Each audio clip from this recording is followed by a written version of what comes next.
Operation सिंदूर को समर्थन और भारतीय सेना विपुल विजय को नहीं ढेंकानाल बीजेपी विशाल तिरंगा शोभायात्रा करिछि। ऑपरेशन सिंदूर और यशस्वी प्रधानमंत्री नरेंद्र मोदी अप्राण उद्यम सारा विश्व जयगान करुवा बेले ढेंकानाल जिला बीजेपी पक्षरु एक विशाल शोभायात्रा बाजीचौक छकरू जिलापाल कार्यालय पर्यंत अनुष्ठित हो जाइछि। एही परिप्रेक्षी में जनसाधारण उद्देश्य अनुष्ठित सम्मेलन में मंत्री कृष्णचंद्र पात्र, सांसद रुद्रनारायण पाणी, परजंग विधायक विभूति प्रधान, कामाख्या विधायक शत्रुघ्न जेना, जिला सभापति रासबिहारी बेहरा, पौराध्यक्ष जयंती पात्र, पूर्वतन मंत्री नवीन नारायण दास प्रमुख जोगदे बीजेपीर 11 मास शासनकाल मध्य प्रधानमंत्री ओडिशा पई व्यापक अवदान और डबल इंजिन सरकार सफलता सपक्ष में वक्तव्य प्रदान करथिले।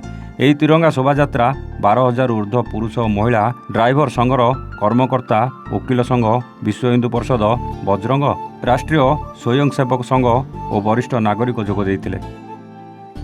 देखंतु आज ढेंकानाल जिले में एक विशाल तिरंगा यात्रा आम बाहरी करूँ।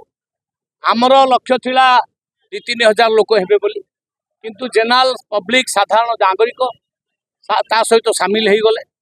संख्या 10,000-12,000 पर्यंत हो गला।